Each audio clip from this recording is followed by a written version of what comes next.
Alors, je me présente Dorothée Bocara, je fais partie de l'association Acticité, je suis urbaniste, je travaille en collectivité territoriale, mais bon, c'est pas à ce titre que je suis là aujourd'hui.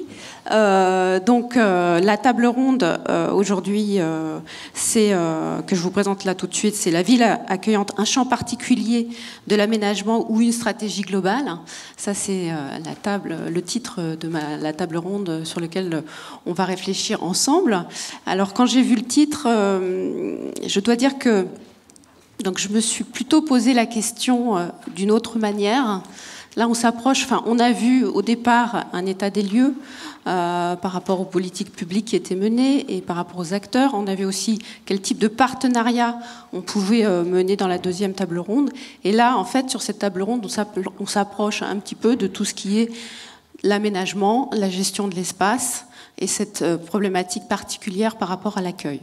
Donc on s'approche dans un champ particulier des connaissances et des compétences. Donc c'est plutôt pour moi une question qu'on pourrait dire comme est-ce que si on fait une stratégie globale qui pourrait être propre à développer des champs particuliers de l'aménagement pour pouvoir développer des espaces avec des urbanités accueillantes. Donc aujourd'hui on a donc Lisanne Lenveller qui est chargée de mission à la ville de Villeurbanne et qui est doctorante en droit public et qui travaille particulièrement sur les manières d'accueillir les habitants et tout ce qui est en lien avec les politiques publiques pour accueillir les habitants. On a Gwenaëlle Daboville qui est urbaniste, qui est directrice de l'agence Ville Ouverte, et on a Marie-Dominique Dressé qui est élue à la ville de Strasbourg, qui est adjointe à l'action sociale et qui travaille depuis des années sur cette question-là, en ce qui concerne l'action sociale. Et on a Olivier Leclerc, architecte à l'agence R, et qui travaille aussi sur tout ce qui est les questions de démocratie participative avec les habitants. Je vais commencer avec Lisanne Lenveller, qui donc travaille à Villeurbanne, et dans laquelle le maire a mis en place un dispositif particulier où les citoyens ont été particulièrement investis dans la question d'accueillir des réfugiés, et au travers d'une mission qui s'appelle Accueillir à Villeurbanne, et où là, en fait, les élus se sont mis à travailler avec les citoyens d'une manière très très poussée, et donc sur les possibilités de construire un programme large de politique publique pour pouvoir envisager, disons, un accueil digne. Oui, tout à fait. Alors pour recontextualiser peut-être, et aussi excuser parce que c'était pas moi qui devais prendre la parole, normalement c'est plutôt le responsable politique Cédric Van Stevendel, mais qui a eu une urgence à Villeurbanne. Voilà, donc je vais essayer de reprendre un peu tout ça avec mes mots, même si lui est beaucoup plus à l'aise à l'oral. Donc pour recontextualiser, c'est donc une mission qui est lancée par Jean-Paul Brett, le maire de Villeurbanne. Il donne cette mission à Cédric Van Stevendel qui est lui directeur d'un office HLM. Donc ça aussi, ça a du sens parce que l'office HLM qu'il dirige est très présent aussi sur le territoire villeurbanais. Et donc à ce titre, il nous pose deux questions pour cette mission, c'est à savoir l'histoire de Villeurbanne avec ce qui semble être une tradition d'accueil, qu'est-ce qu'elle vaut aujourd'hui et quelles pourraient être les perspectives d'avenir et sous quelle forme on pourrait travailler à améliorer cet accueil sur Villeurbanne. On a fait une phase d'exploration au printemps 2017 où on est allé à la rencontre de différents acteurs locaux. Donc le tissu associatif qui est un tissu assez fertile sur le territoire villeurbanais, mais on allait aussi voir les acteurs culturels, les acteurs économiques, voilà, d'avoir un pan et de comprendre quels étaient les contours de cet accueil actuellement dans cette période là en 2017 où on en était.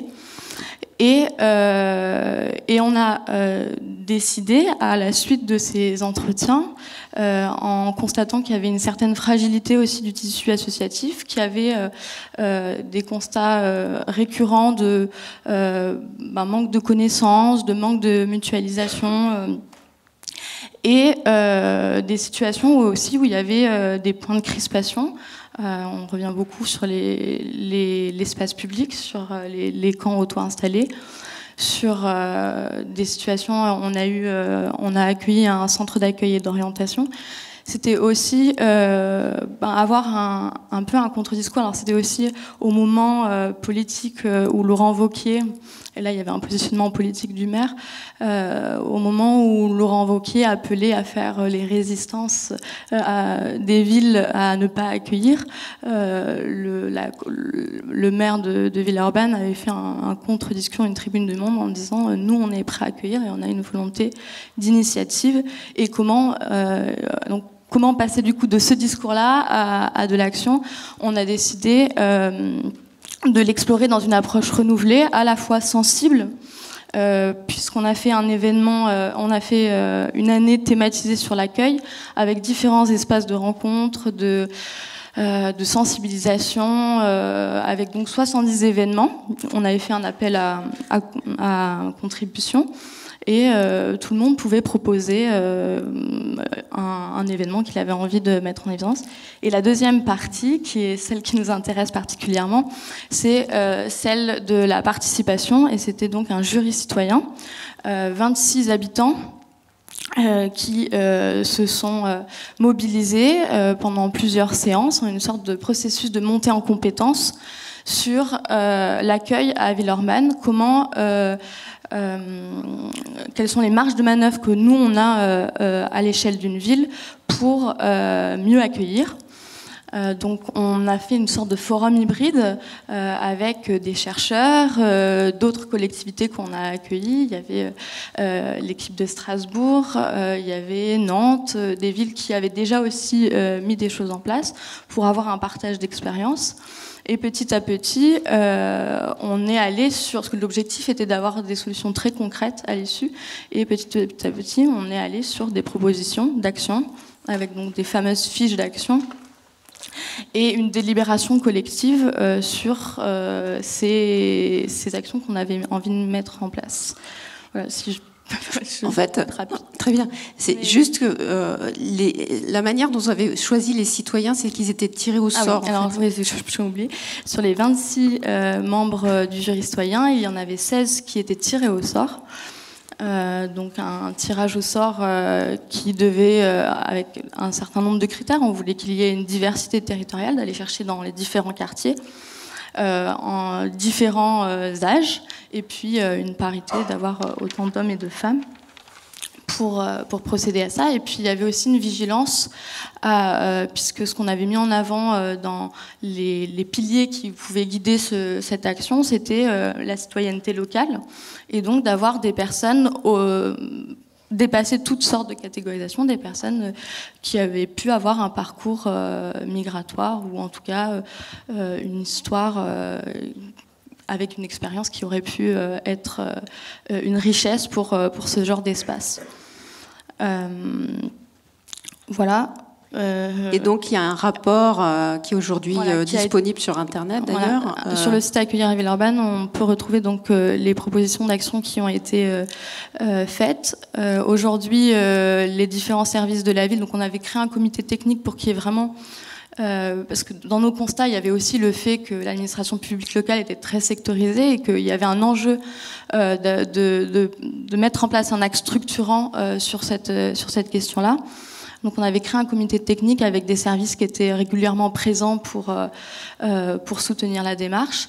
Et aujourd'hui, c'est à eux que revient de se saisir de ces actions-là.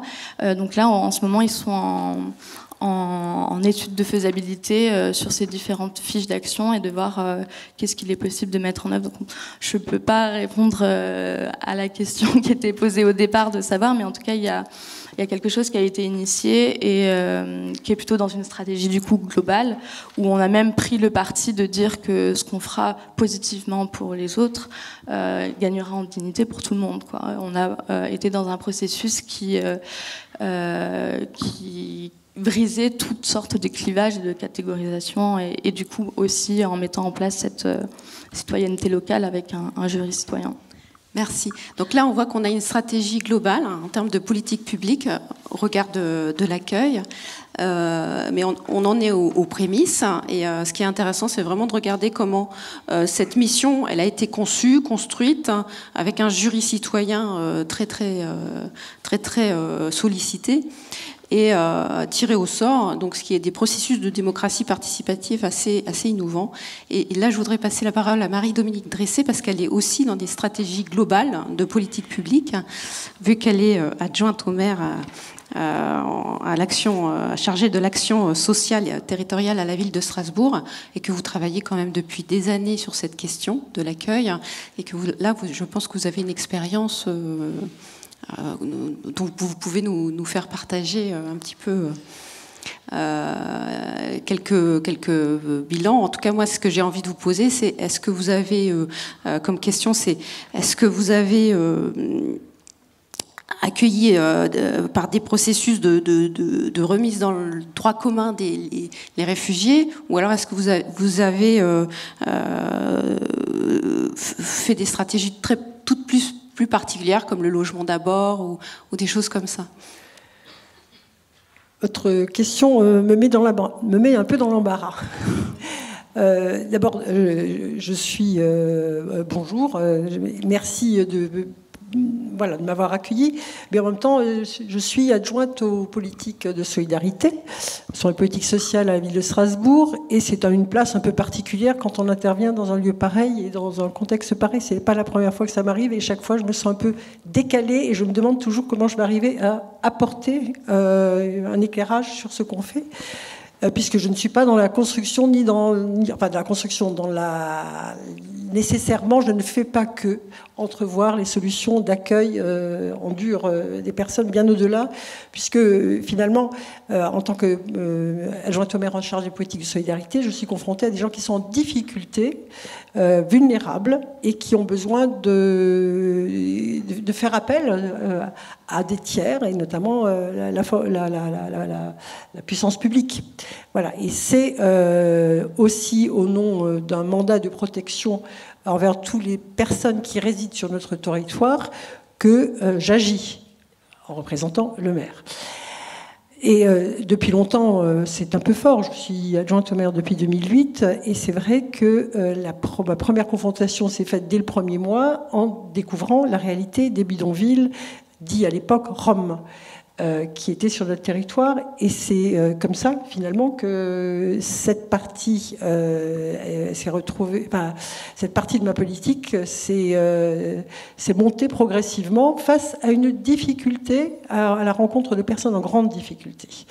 Une incompréhension d'un phénomène qui était peu habituel, il fallait bien inventer. Et c'est peut-être ce qu'on a mis en place pragmatiquement à partir de 2008-2009 qui nous permet aujourd'hui d'avoir les réponses qu'on a. Donc je vais être très brève sur un phénomène qui était complexe à l'époque et pas très en vogue, c'est le moins qu'on puisse dire, politiquement, nationalement. Nous avons engagé une politique avec un principe simple. Nous ne chassons pas les pauvres, nous chassons la pauvreté. Nous partons du principe que les personnes qui sont sur notre territoire dans ces conditions-là sont en difficulté avant tout de ressources, sinon elles ne resteraient pas ainsi. C'est dans les rencontres, les échanges, etc., que ces certitudes se sont installées. Et nous leur avons proposé d'ensemble conduire le chemin de ce qu'elles souhaitaient si elles voulaient rester sur notre territoire. Donc, et nous avons, après moult tergiversations, opté pour des espaces, des foyers à ciel ouvert, des espaces temporaires d'insertion, temporaires parce qu'il n'y avait pas lieu de rester longtemps, puisque les gens souhaitaient avoir une vie comme vous et moi, libre et autonome, et pas dans des espaces de foyer. Et donc on savait que ce phénomène ne durait pas. Et aujourd'hui, nous arrivons à la fin de cette mise en œuvre, on va dire, puisque normalement, fin de l'année, le dernier espace sera fermé, puisque toutes les personnes qui ont accepté de passer sur ces espaces ont trouvé leur parcours, soit dans une autonomie sur notre territoire, soit en allant ailleurs vivre leur vie, mais tout a été fait dans un contrat mutuel, c'est-à-dire qu'on part du principe que si il n'y a pas de le lien ne doit pas être simplement utilitaire ou répondre à un besoin politique, mais il doit se construire dans une contractualisation qui se fixe des objectifs propres, et ensemble nous avançons, et c'est ainsi que cela s'est fait. Aussi, quand donc, évidemment, nous sommes dans une stratégie d'attention aux plus pauvres avec le CCS, avec les lieux d'hébergement, etc. Mais disons que le phénomène a pris beaucoup d'ampleur, de non-hébergement et de personnes s'installant dans des campements provisoires, dans des squats ou dans des voitures, et souvent des familles. Évidemment, quand la réponse en termes d'accueil des personnes migrantes a été largement insuffisante, et de manière croissante insuffisante. Donc nous avons engagé tout un... D'abord, il y a eu une prise de position politique. Dès 2010, d'ailleurs, il y avait une prise de position politique en disant que personne n'avait à vivre de manière pérenne dans un campement sur notre territoire, et s'il le voulait, nous pouvions engager du processus d'accompagnement et réfléchir ensemble, ensemble ou seul ou avec les associations, à voir comment on pouvait apporter des réponses. En 2017, l'engagement de la ville de Strasbourg par la voix de son maire s'est fait par le biais d'une tribune politique qui interpellait l'État et qui disait « Nous sommes au pied du mur ». Nous, les maires des territoires urbains en particulier, mais pas que, nous sommes face à des populations abandonnées, vulnérables, sans que cela soit précisé, compris par la population et précisé par les institutions responsables des migrations auprès des maires, des collectivités. Cela n'est pas tenable. Bien sûr, les villes sont actives, mais elles ont besoin d'avoir un dialogue qui permette d'arrêter d'être dans l'urgence et d'anticiper et d'organiser les réponses face aux besoins, quels qu'ils soient, hébergement, alimentaire. Voilà. La seule chose qui était simple, c'était l'accès à l'école. En tout cas, sur la ville de Strasbourg, c'était l'accès à l'école et le maintien en restauration scolaire. C'était la seule chose qui était simple. Le reste, c'était compliqué. Donc, il y a eu cette tribune et tout de suite l'engagement d'une dynamique d'acteurs. La volonté de travailler, et Villeurbanne, et c'est comme ça qu'on s'est rencontrés, puisque nos démarches ont fait résonance, travailler en dynamique, en réseau d'acteurs du territoire, pour deux raisons. La première, pour poser publiquement la question des migrations sur la place publique et arrêter que cela soit disons, la stratégie migratoire soit et les non-réponses soient dans le non-dit et amènent des situations qui sont incompréhensibles pour les citoyens, puisque les personnes sont sur le territoire abandonnées apparemment ou en déshérence, et où sont les responsabilités? C'est le maire en premier lieu. Donc il faut dire les choses telles qu'elles sont et ensemble faire en sorte que ces populations puissent être accueillies sur notre territoire. À partir du moment où les personnes sont en difficulté, il n'y a pas de justice sociale si nous ne considérons pas de la même façon un habitant lambda ou un SDF lambda, j'ai envie de dire, et un migrant en difficulté.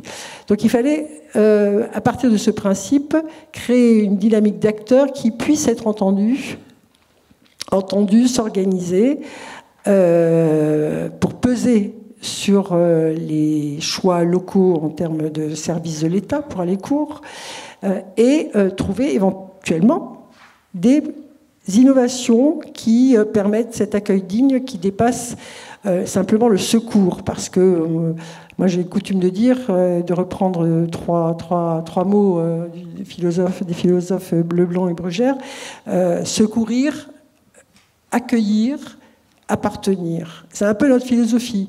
Le secours immédiat, appartenir, c'est avoir des lieux, avoir des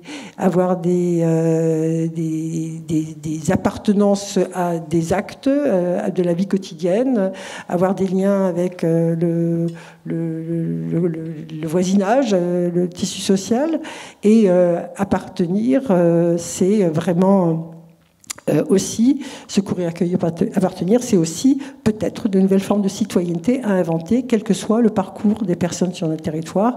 Comme le disait Céline Barret tout à l'heure, puisque Strasbourg est aussi membre fondateur de l'Envita, nous ne faisons aucune distinction sur la place des personnes, qu'elles soient déboutées, primo-arrivantes, dublinées ou que sais-je. Tant qu'elles sont là, elles ont un parcours, elles doivent avoir un parcours possible de leur vie qui soit un peu choisi quand même et qui leur permette surtout de continuer à se construire et de ne pas dépérir. Donc voilà comment on a répondu, ou on est en train de répondre, et cette démarche d'acteurs qui aboutit à la coproduction par une cinquantaine de structures, ça va aussi bien du service d'urgence de l'hôpital que l'université ou les associations GRS, caritatives, etc., ont coproduit un manifeste qu'ils ont soumis au conseil municipal du mois de mars et que la ville de Strasbourg a adopté. C'est un manifeste qui engage, j'en ai quelques exemplaires, je le déposerai à l'entrée tout à l'heure, qui engage sur des axes, je ne vais pas rentrer dans le détail, ce n'est pas un plan d'action, ce sont des engagements sur des valeurs, sur des principes, et qui vont très loin dans leur définition. Parallèlement, il y avait toujours ce souci, puisque évidemment on peut être confronté tout d'un coup à des choses qu'on n'avait pas vu venir, c'était comment on appelle ça, la concurrence entre les publics. Concurrence entre les publics. Et c'est vrai que toute la démarche et le manifeste le dit, il n'y a pas de concurrence. Enfin, toutes les personnes en difficulté sont d'embarquer dans la même histoire avec les institutions, avec les associations, avec les habitants, et doivent être traitées de la même façon. C'est pour ça aussi que, parfois, de relations conflictuelles, sympathiques, mais d'acteurs qui veulent que les choses aillent plus loin, nous arrivons parfois à faire émerger déjà des initiatives. Je pense par exemple à l'ILO, qui est une structure, une association qui s'est créée pour pouvoir héberger des personnes hors les clous, qui sont à la rue depuis très longtemps et loin des possibilités d'hébergement. Je pense aux 100 places qui ont été ouvertes dans les appartements avec un accompagnement scolaire, etc., pour des familles il y a maintenant 1 an et demi, et qui sont aussi un accueil inconditionnel. Je pense à une structure d'accueil pour familles en difficulté de parentalité qui sont à la rue ou pas à la rue, qui aujourd'hui remplissent vraiment un rôle très important. Je pense aussi à un espace temporaire urbain, ou je ne sais pas comment vous appelez ça, les architectes de l'habitat intercalaire, je crois, qui est en train de s'ouvrir et qui va accueillir 80 personnes avec une association qui s'appelle Horizon, mais qui va faire un accompagnement de passerelle, enfin pas un accompagnement, mais des actions de passerelle avec le voisinage et l'accès à la culture, etc. Voilà, je veux dire, nous essayons de mélanger les publics dans nos actions et dans les mises en œuvre. Et surtout, nous essayons de faire en sorte que cette dynamique de regard croisé au sein d'une dynamique d'acteurs puisse faire émerger, même d'une manière idéale, faire émerger des éléments qui pousseront les murs. Et parallèlement, nous, notre rôle, Ville de Strasbourg, c'est de permettre que ce réseau, c'est de pousser à ce que ce réseau produise. Voilà, on facilite l'organisation matérielle d'une certaine façon, mais nous, notre rôle, c'est aussi de peser sur grâce probablement à une puissance d'acteurs derrière nous, c'est de peser sur la force publique pour que les campements ne s'installent pas longtemps. Et chaque fois que nous intervenons, hier matin, ça a été une fermeture de campement de 80 places, les personnes sont mises à l'abri par l'État, ce sont des demandeurs d'asile, mises à l'abri par l'État. Donc nous continuons ce dialogue avec l'institution étatique et nous continuons aussi un dialogue avec, évidemment, tout ce qui est mise en réseau d'acteurs, que ce soit français ou national et européen et même international par d'autres créneaux. Voilà. Très bien, merci. Alors, je voulais aussi faire intervenir Gwenaëlle d'Aboville, qui est urbaniste. Et là, c'est plus dans une optique de concepteur, en fait, d'espace et le rôle, la responsabilité particulière, en fait, des aménageurs quand ils conçoivent des espaces nouveaux ou en matière d'inclusion, en fait. Et la question que je voulais poser, parce que comme Gwenaëlle d'Aboville a beaucoup travaillé sur les espaces publics, mais aussi sur des projets urbains, notamment le projet urbain qui s'appelle les Ardoines à Vitry. En fait, s'il y avait des démarches particulières pour éviter les processus de ségrégation socio-spatiale que peuvent engendrer les valorisations, en fait, par l'aménagement. Bonjour. Alors moi je suis ici aussi pour remplacer un homme qui est Jean Frébeau et qui est un aménageur lyonnais qui n'a pas pu venir aujourd'hui parce que j'ai travaillé avec lui pendant plusieurs années et participé avec lui et avec François Ménard du PUCA qui sera là cet après-midi, à l'écriture d'un livre qui s'appelle « Aménager sans exclure, faire la ville incluante ». Et Cyril Hanap a aussi contribué à cet ouvrage. Ce qui est intéressant par rapport à ce qui s'est dit ce matin, c'est que ce livre, c'est le fruit de 2 cycles de groupes de travail du Club Ville Aménagement, donc 2 fois 3 ans.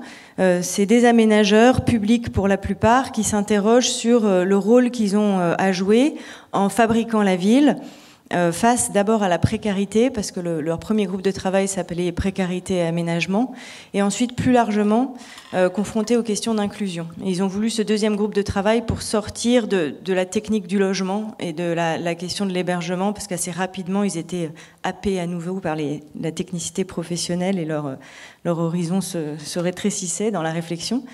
Donc on a travaillé 3 ans sur la question de l'inclusion en ville. Et c'est une interrogation qui venait d'aménageurs qui avaient parfaitement conscience que les grandes opérations d'aménagement, celles qui mobilisent beaucoup de moyens, qui sont aussi très financées par à la fois l'argent public et l'argent privé, sont peut-être celles qui fabriquent le plus de dynamique d'exclusion. Et ça partait de cette responsabilité qui est la leur. Ils ont des injonctions à produire du logement, à fabriquer de la ville neuve, pour la plupart, même s'ils interviennent aussi dans de la réhabilitation. Mais en répondant à une demande politique, parce qu'ils travaillent pour des collectivités, pour l'État parfois, quand c'est des opérations d'intérêt national, en même temps, souvent, ils en avaient conscience, ils mettaient en difficulté les populations les plus précaires, soit celles qui auraient pu avoir besoin d'être logées là, soit celles qui tout simplement préexistaient à l'opération. Donc ça part de cette responsabilité-là, le travail de cet ouvrage, Aménager sans exclure, et ça fait vraiment écho à ce qu'on dit tout à l'heure, Yann Manzi et Julien Belair, qui disaient quand on pose la question de l'accueil, ça nous pose forcément en retour la question de la ville banale et de l'état de la ville banale et de la façon dont tout un chacun en ville se sent déjà lui, plus ou moins accueilli, plus ou moins à l'aise et donc plus ou moins en capacité lui-même d'accueillir. Et donc la responsabilité des aménageurs qui ne sont pas forcément les professionnels confrontés aux problématiques d'accueil qu'on traverse depuis ce matin, qu'on regarde depuis ce matin, en revanche sont peut-être ceux qui, en poussant des dynamiques de marché, en produisant de la ville neuve, viennent tendre en fait tout l'arc social de ceux qui finalement ont l'impression que les conditions sont déjà si difficiles pour eux ou si inconfortables que comment est-ce qu'on peut considérer que ce soit raisonnable d'en accueillir d'autres, des nouveaux, des plus précaires, des plus en difficulté. Voilà, donc cet ouvrage part de cette question-là, et dedans, moi, j'ai écrit un article à partir de plusieurs entretiens au sujet des Ardoines, qui est une très très grande opération sur Vitry, sur Seine, pas très loin de ce camp d'Ivry, qui est une opération majeure. C'est 70 hectares, c'est 8000 logements qui sont projetés, donc c'est une opération qui arrive sur un territoire fragile, mais surtout sur un territoire qui risque d'être mis en tension plus fortement encore par l'arrivée de ces logements et de cette ville nouvelle qui va créer des dynamiques sociales très différentes de ce qui existait jusqu'à Vitry.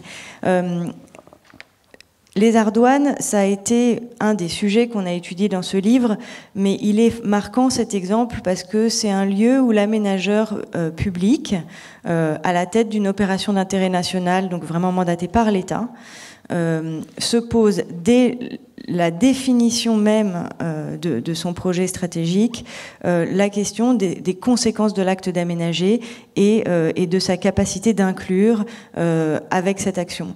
Donc on a vraiment ici une opération de ville banale, j'ai envie de dire, parce que voilà, on essaye de faire un morceau de ville dans toute sa diversité à Vitry, mais qui se dit qu'est-ce que je fais aux plus précaires et comment est-ce que peut-être je fragilise une structure sociale là où j'arrive.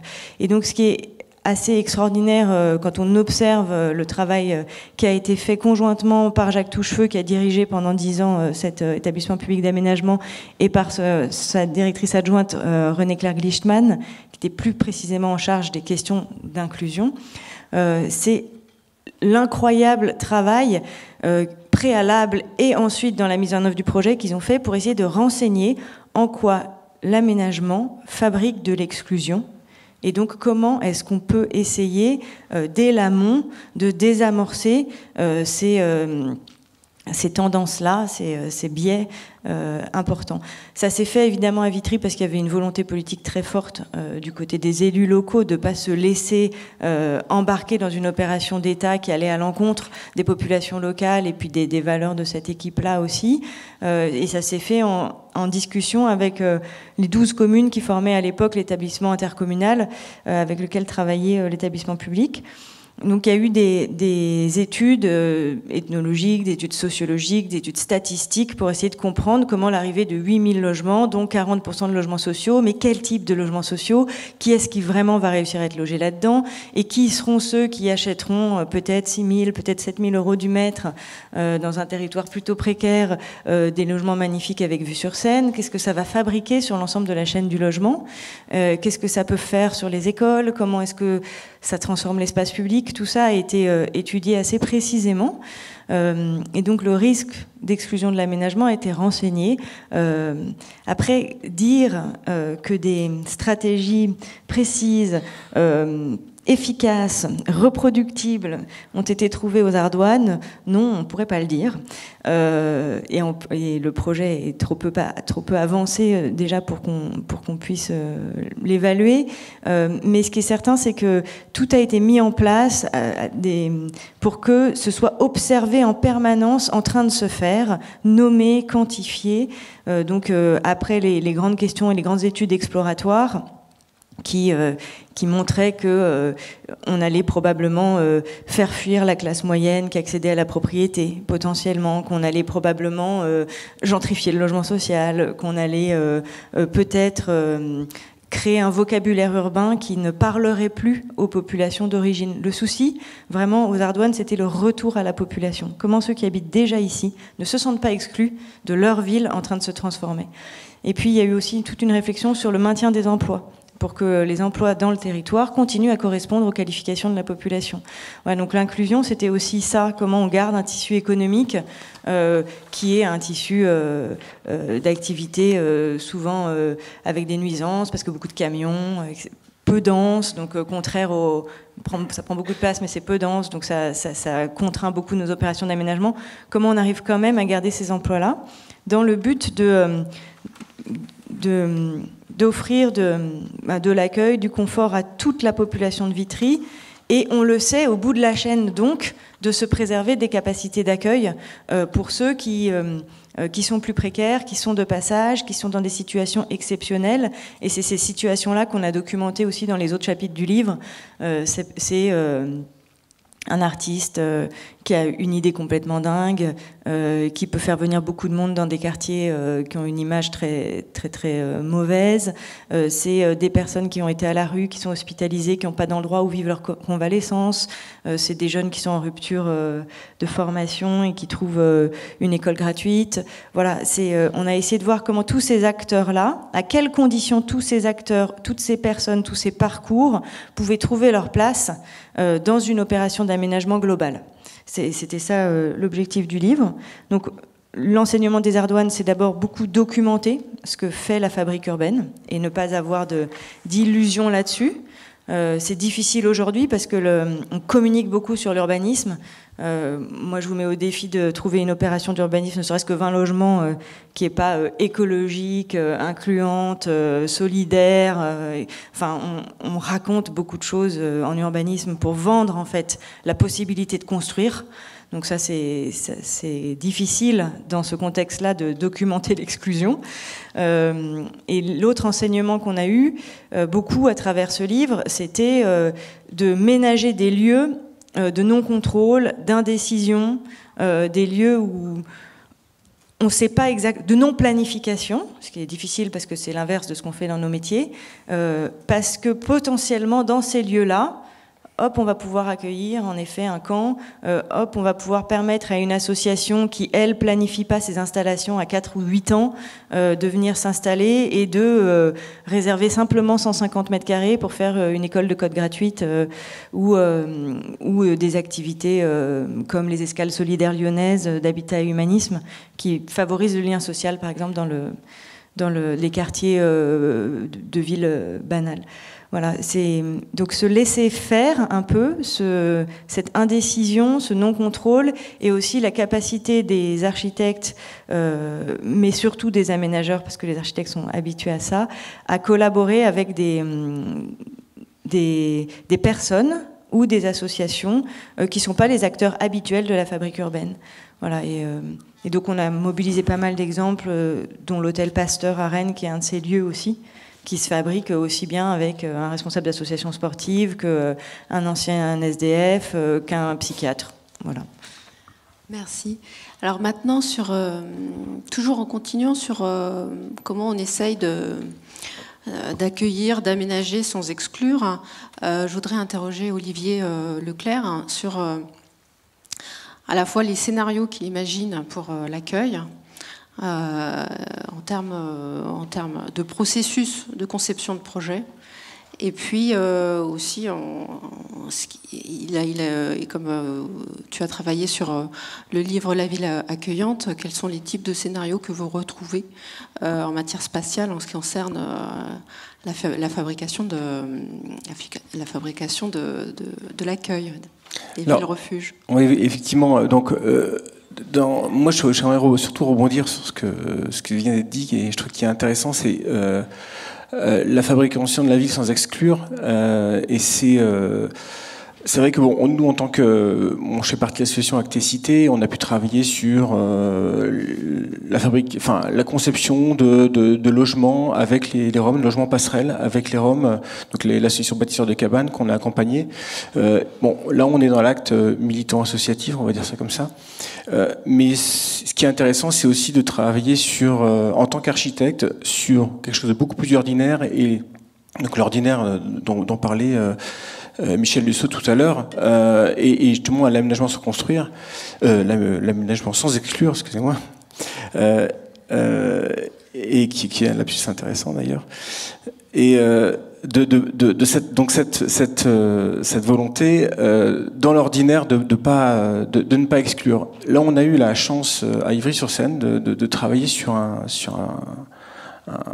petit îlot qui fait quand même 10 000 mètres carrés, où la mairie ne savait pas quoi faire dessus. Ils nous ont proposé de faire une étude urbaine un peu différente, et on a proposé de mobiliser, plutôt que de mobiliser le PLU et la capacité constructive classique pour ensuite le donner à un opérateur économique, un promoteur qui va ensuite construire du logement, à mon avis excluant, de prendre ça à l'inverse et de quelque part d'oublier le PLU, de mobiliser les expertises habitantes sur place, et justement pour quelque part lutter contre cette immunité dont parlait Michel Lusseau tout à l'heure, cette immunité que peut avoir les habitants sur l'aménagement d'un quartier.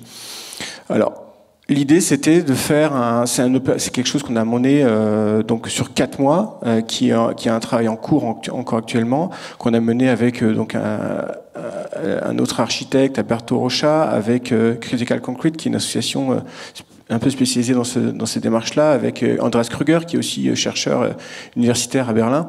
Et on a mobilisé justement toute une série d'acteurs locaux pour leur dire qu'est-ce qu'on pourrait construire, qu'est-ce qu'on pourrait faire dans ce lieu.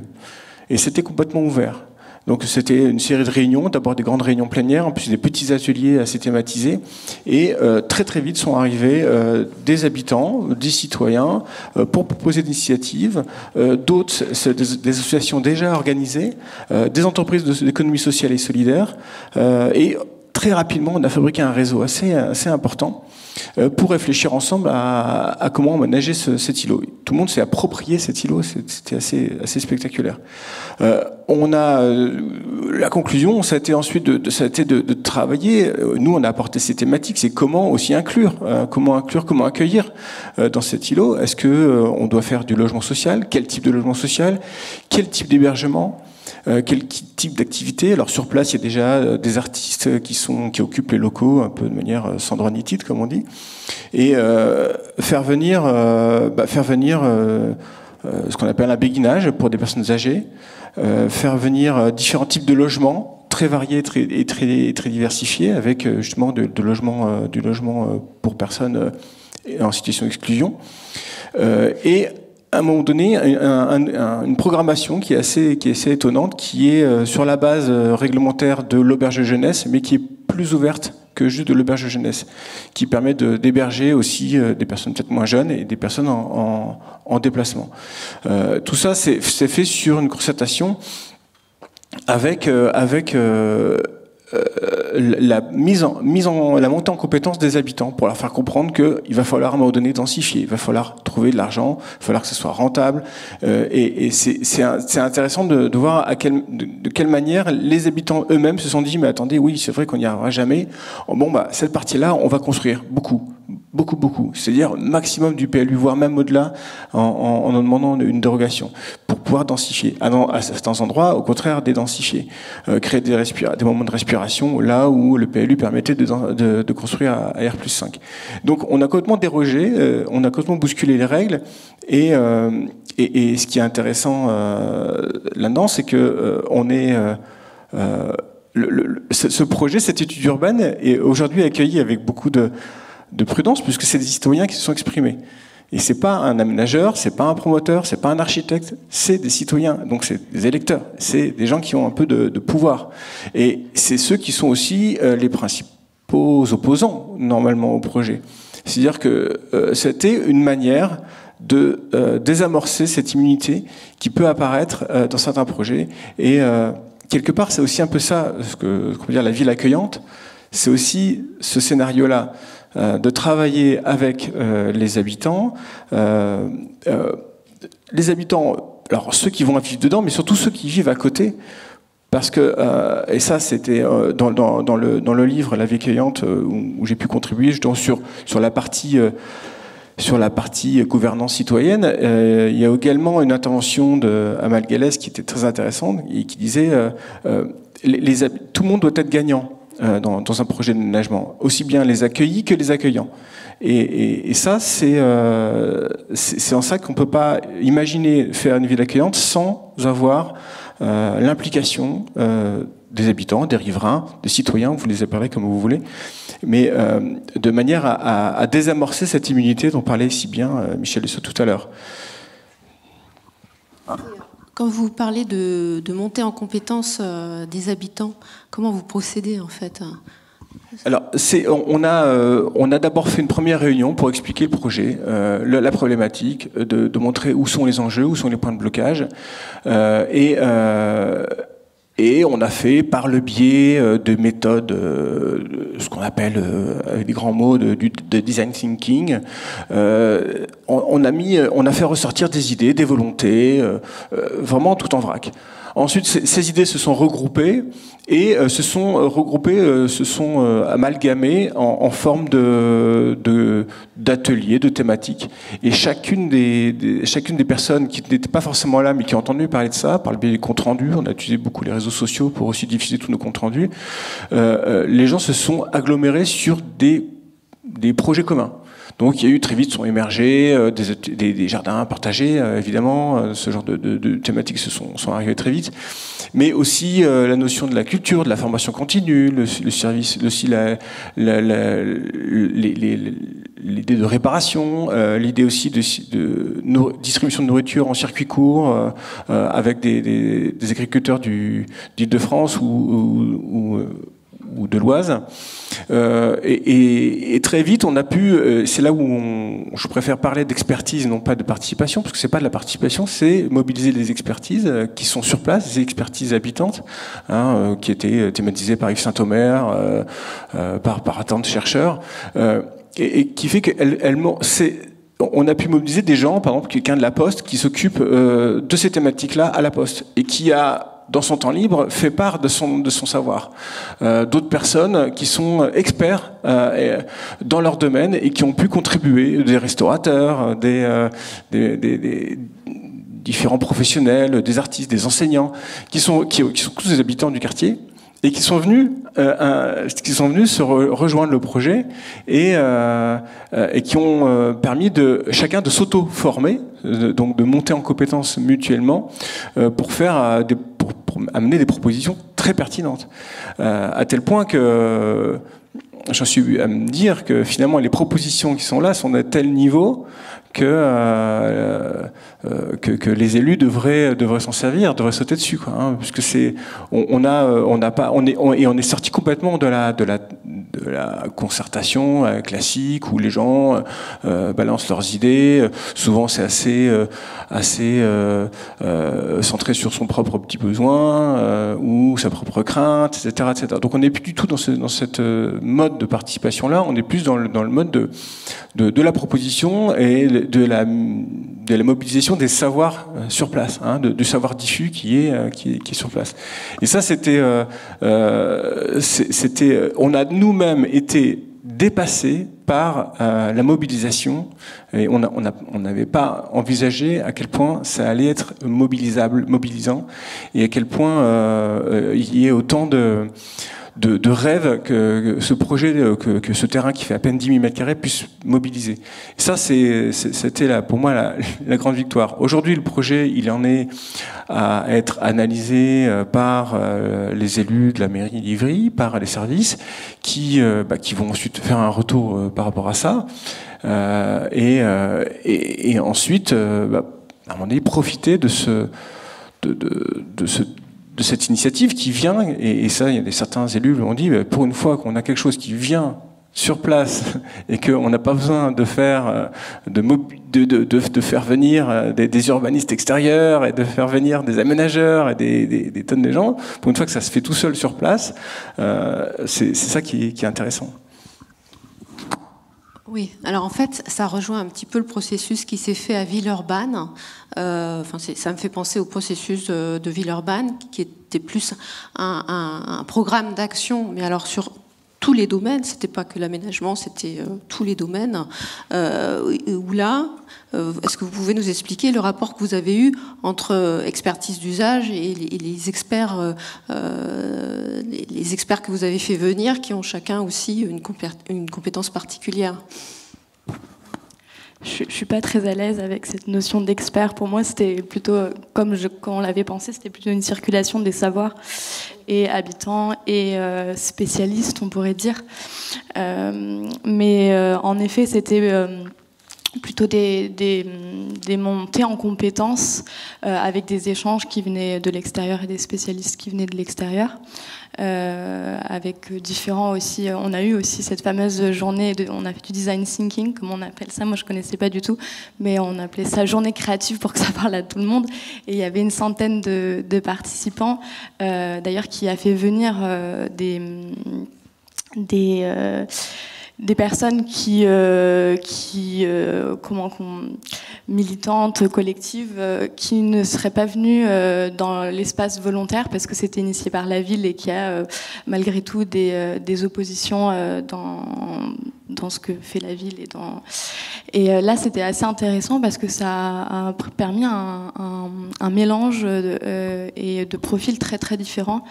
Et ça a permis aussi à des services de la ville qui étaient impliqués dans cette journée créative de travailler sur leur représentation et d'avoir vraiment un projet collectif, parce que là, ils étaient autour de la table et il y avait un défi donc là, c'était plutôt en fin de processus, c'est-à-dire que les idées du jury citoyen avaient déjà émergé et il s'agissait de travailler sur la faisabilité de ces idées-là, tout en laissant part à l'imagination et en les approfondissant et tout ça.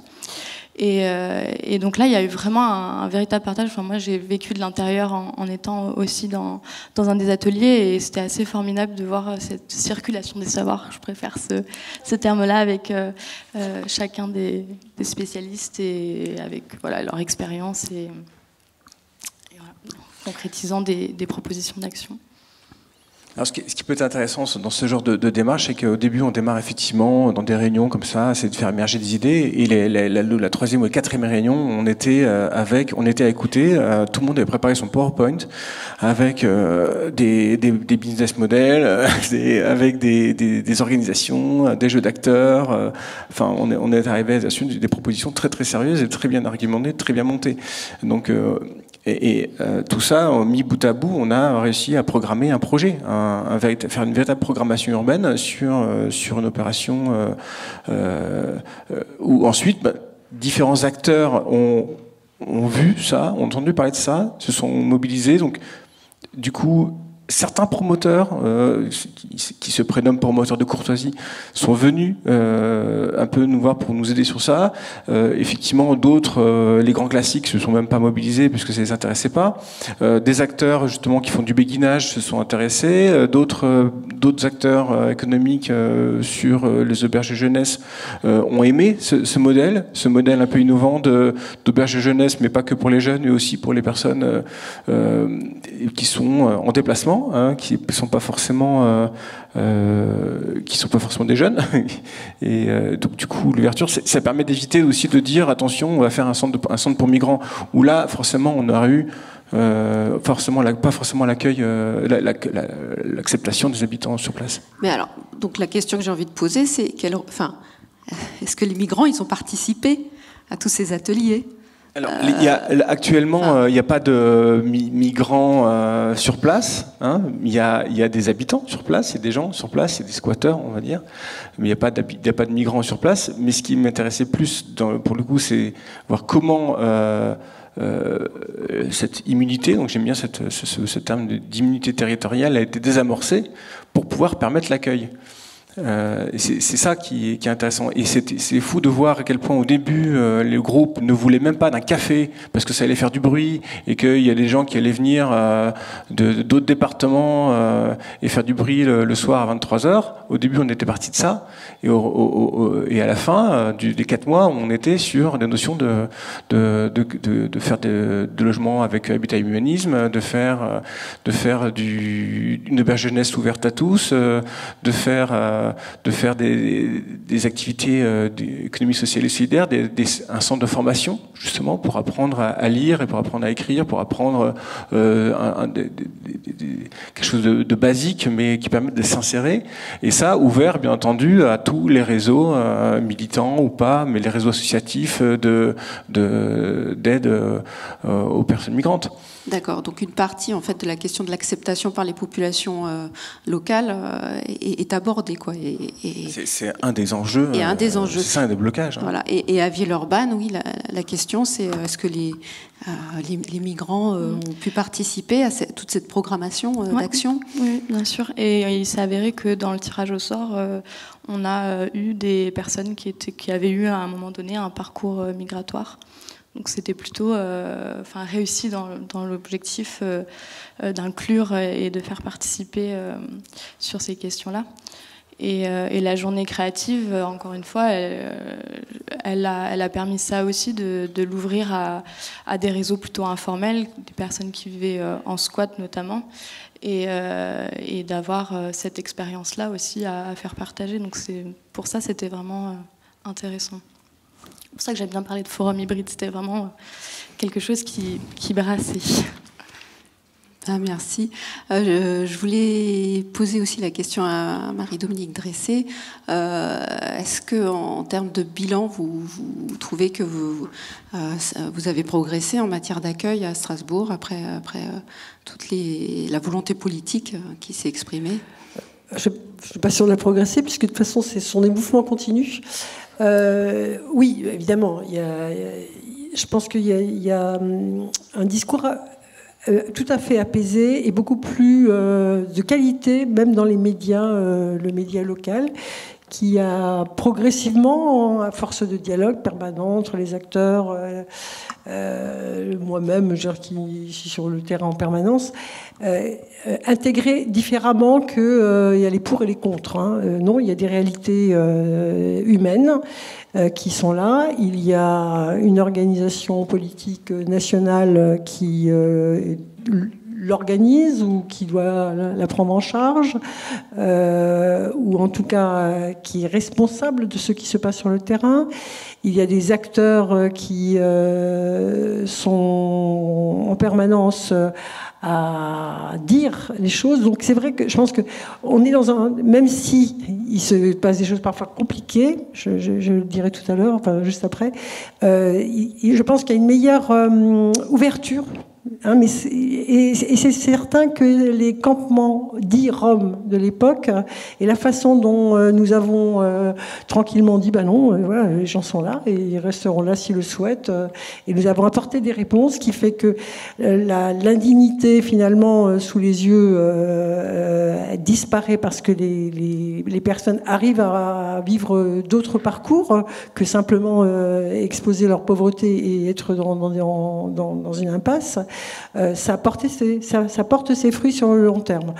Après, effectivement, il y a toujours, même s'il y a davantage de réponses par l'État, par les acteurs, par la ville, etc., le phénomène est là, ne nous cachons pas, et donc, tant qu'il n'y aura pas de politique migratoire qui soit autrement organisée et autrement portée par ceux qui doivent la porter, même avec des accords. Moi, ce que je souhaiterais, c'est des contrats territoriaux, je veux dire, des partenaires, pas des partenariats, mais j'ai un dialogue qui permet d'ensemble de contractualiser un certain nombre de choses. Cela permettrait d'avancer. Mais voilà, on est dans le champ du politique pur. Donc notre action, elle est ce qu'elle est. Elle est en même temps politique au niveau national. Mais concrètement, sur le territoire, ce qu'on a toujours souhaité, c'est que ce qu'on fait servent à comprendre, à comprendre l'immigration, à lutter contre les préjugés, à raconter une histoire et à montrer qu'effectivement, il y a beaucoup de citoyens, beaucoup d'acteurs associatifs ou pas, qui sont tout à fait dans une autre logique de ce qu'on entend plus massivement médiatiquement dans le rejet, la xénophobie, etc. Donc là-dessus, je pense que oui, nous sommes dans une bonne dynamique. Après, il y a des faux pas. La semaine dernière, où il y a 15 jours, le maire a signé un arrêté affiché anti-mendicité par la presse. En fait, c'est pas un arrêté anti-mendicité, mais sous la pression des commerçants du centre-ville, de 3 rues ultra-commerçantes, voilà, autour de la cathédrale, le maire a affiché un arrêté dit anti-mendicité par les médias, mais c'est pas de non-stationnement pour les chiens hurlants, etc. Enfin voilà, à titre provisoire pour voir ce qu'il va donner. Donc il y a eu une protestation. Je fais partie de ceux qui sont montés publiquement en opposition. C'est un faux pas parce que c'est en porte-à-faux avec ce qu'on raconte par ailleurs et ce qu'on fait par ailleurs. Voilà, donc parfois, il faut être prudent aussi dans l'initiative. Merci bien. Donc en fait, quelque part, vous avez quand même contribué à changer les représentations, en fait, quand même. Je pense que quand